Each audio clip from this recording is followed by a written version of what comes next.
Ce à quoi nous avons réellement affaire ici, et que nous découvrons chaque jour un peu plus, c'est à l'influence massive de capitaux communistes via le Venezuela, Cuba et probablement la Chine, dans l'interférence avec nos élections ici aux États-Unis.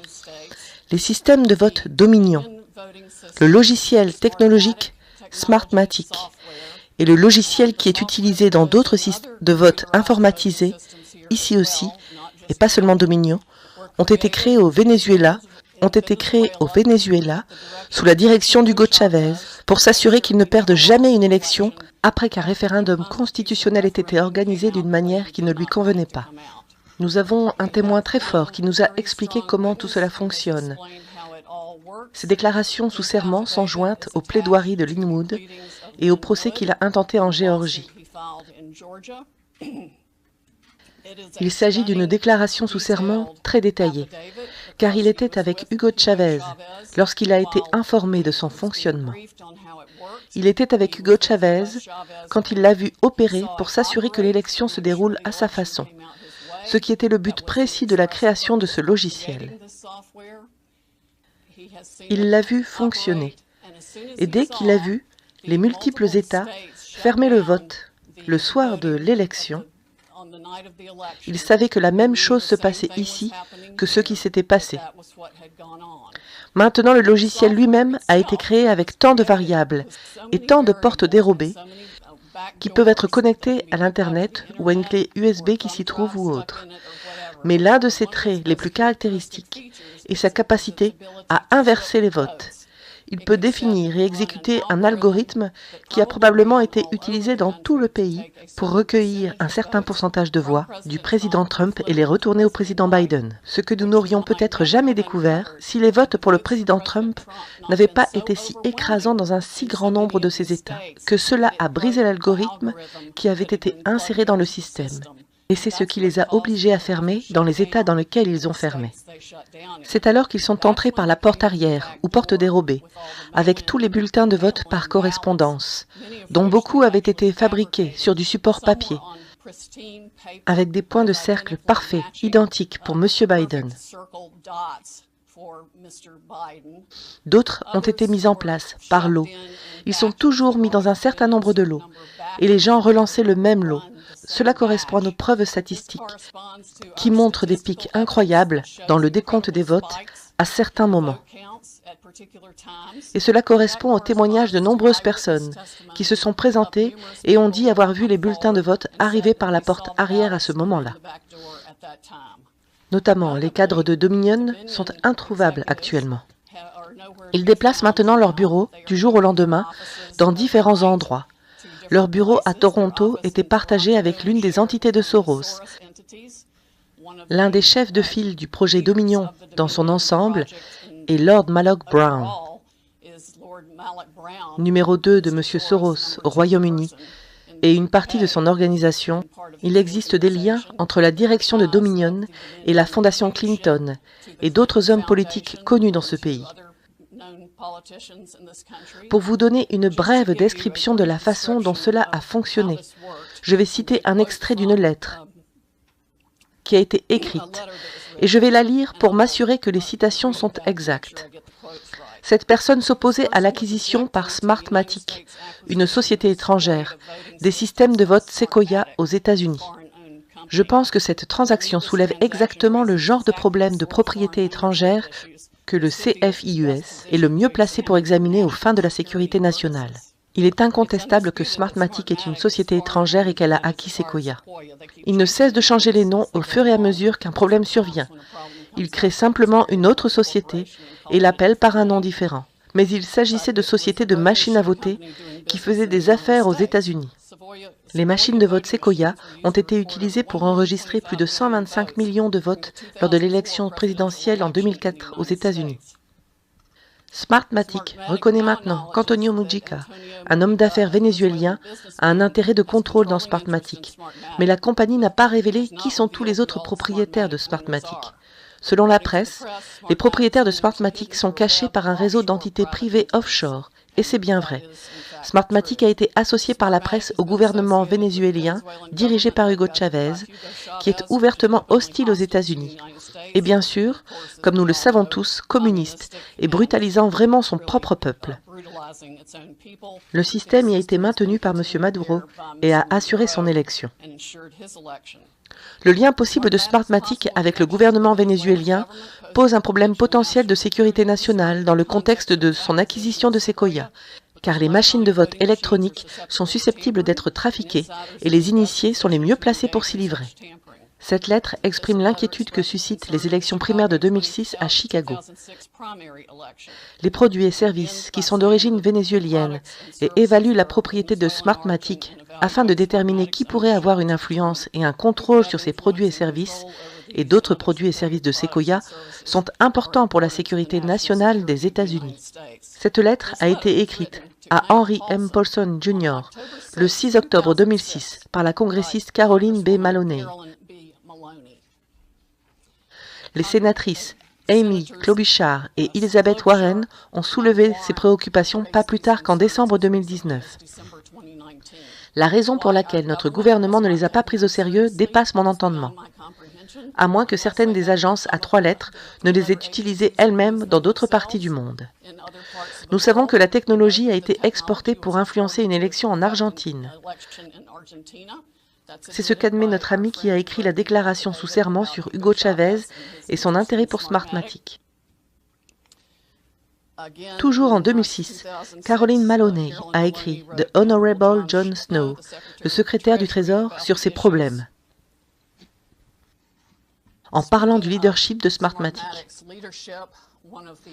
L'un des détenteurs de brevets de Smartmatic, Eric Coomer, je crois que son nom est sur le web comme étant enregistré dans une conversation avec des membres d'Antifa, disant qu'il avait fait truquer l'élection pour M. Biden, qu'il n'y avait pas lieu de s'inquiéter et qu'ils allaient foutre Trump dehors.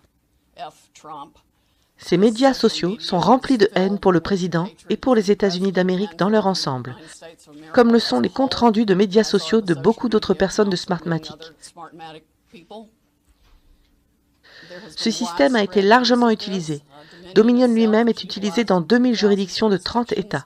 Il a été non certifiable dans de nombreux États. Vous vous êtes rendu compte de tous les problèmes qu'elles avaient, y compris au Texas. Des experts l'ont décrit dans tous les sens du terme, depuis un groupe de 3 professeurs de Princeton jusqu'aux experts auxquels nous avons parlé sur les vulnérabilités de l'utilisateur final. Il est vrai que les gens peuvent y aller et changer ce qu'ils veulent. Ils peuvent fixer le ratio des voix d'une chose à l'autre. Ils peuvent dire qu'un vote Biden compte pour 1,25 et qu'un vote Trump compte pour 0,75. Et ce sont peut-être les chiffres qui ont été effectivement utilisés ici. Il n'y a pas que les États clés qui ont été touchés. L'algorithme a probablement été appliqué dans tout le pays pour affecter l'ensemble des élections. Comme je l'ai dit, nous ne l'avons découvert que cette année en raison du nombre écrasant de votes en faveur du président Trump dans les États clés, ce qui a entraîné la fermeture des machines pour qu'elles puissent se remplir pour ajouter des votes. Nous avons la preuve que différents nombres de votes ont été injectés dans le système. Le même numéro unique à 6 chiffres, identique, plusieurs fois, dans au moins 2 États que nous avons analysés jusqu'à présent.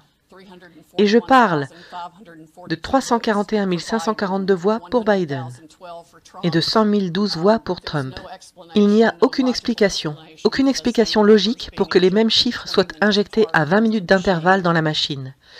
Le manuel du logiciel lui-même, vous pouvez le télécharger sur Internet et je vous encourage tous à le lire, car il présente spécifiquement certaines de ces choses comme des caractéristiques du système. La raison pour laquelle il a été autorisé à entrer dans ce pays dépasse mon entendement, et la raison pour laquelle personne ne s'en est occupé est absolument épouvantable. Ces machines étaient facilement accessibles aux pirates informatiques. Il y a une vidéo sur le net qui vous expliquera comment un enfant avec un téléphone portable peut pirater une de ces machines de vote.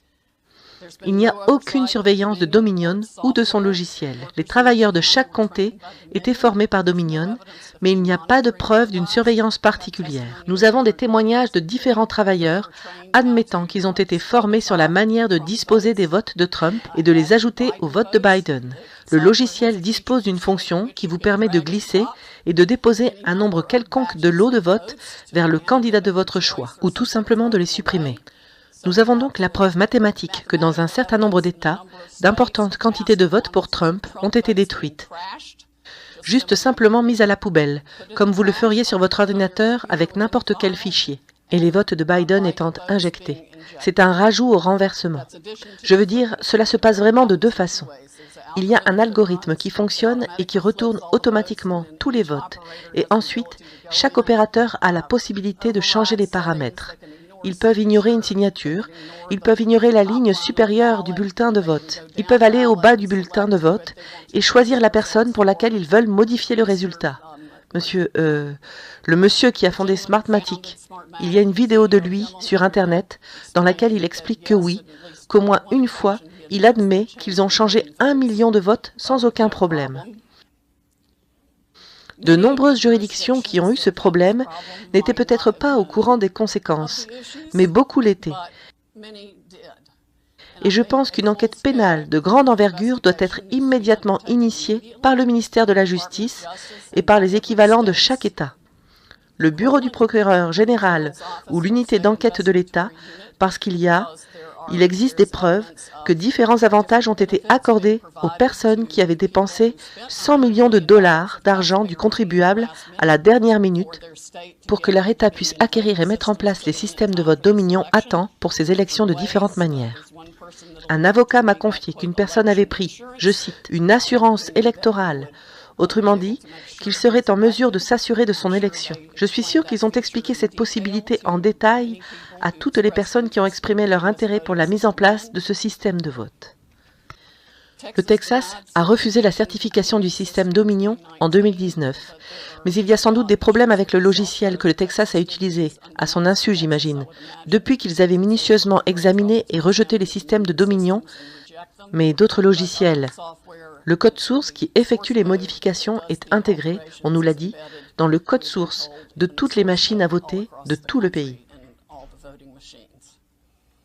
Il ne fait aucun doute qu'il a été utilisé pour modifier les résultats d'élections dans d'autres pays.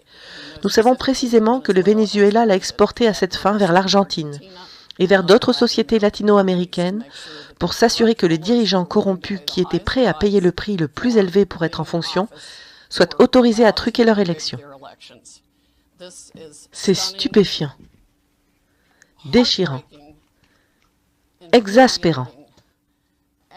Ce sont les actes les plus antipatriotiques que je puisse imaginer de la part d'habitants de ce pays, qui y ont participé d'une manière ou d'une autre, ou de quelque façon que ce soit. Et je veux que le public américain sache dès maintenant que nous ne serons pas intimidés. Les patriotes américains en ont assez de la corruption, du niveau local au plus haut niveau de notre gouvernement. Et nous allons reprendre ce pays. Nous n'allons pas être intimidés. Nous n'allons pas reculer. Nous allons mettre de l'ordre dans tout ce bazar maintenant.